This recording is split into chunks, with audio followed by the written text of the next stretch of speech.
Dans Au féminin, on vous parle de l'alimentation au fil du cycle menstruel. C'est important parce que ça peut avoir de vrais bénéfices sur notre énergie. Mathilde, vous êtes notre diététicienne, expliquez-nous pourquoi. Ça permet de caler aux besoins. On est d'accord, chaque cycle a ses besoins en vitamines, en sels minéraux, en énergie. Et nous avons deux phases bien différentes. Et l'idée, c'est vraiment de le vivre le mieux possible. La première phase, ça va être la phase menstruelle. À ce moment-là, à quoi il faut faire attention ? Alors, moi, j'aurais dit deux phases générales. Deux phases générales. Avec la phase folliculaire et on arrive à l'ovulation. Là, on a besoin d'énergie et de bonne graisse puisque notre corps va augmenter la production d'œstrogènes jusqu'à la libération de l'ovule pour s'y fécondation. Vous allez nous conseiller de consommer des graines. Oui, tout à fait. Alors, on se dit une graine par type de cycle. En fait, c'est 2 graines. La première phase, donc de l'apparition des règles jusqu'à l'ovulation, on est sur une graine de lin et une graine de courge. On se fait un petit bocal. Je précise qu'elles doivent être moulues, on est d'accord. Et dans la deuxième phase, après l'ovulation jusqu'à l'émission des règles, on va être sur une graine de tournesol et une graine de sésame. On a ces 2 petits bocaux dans le placard et hop, on les sort pour assaisonner nos salades, pour mettre sur nos pâtes, pour mettre un peu de croustillant.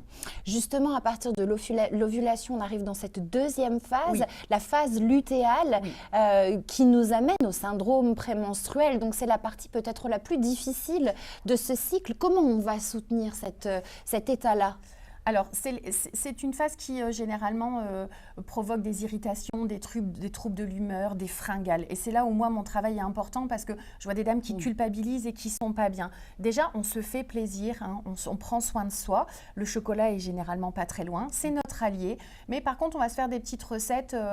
On va inclure par exemple un peu plus de poudre d'amande et un peu moins de sucre par exemple. Un petit brownie sympa, on découpe en parts, on fait quelques jours avec. On va essayer de se faire des plats réconfortants pour toute la famille, hein. Un poulet rôti avec plein de légumes de couleur parce qu'on a quand même une inflammation qui va arriver. Mais l'idée, c'est pas de s'interdire de manger, c'est vraiment de se proposer des bonnes choses.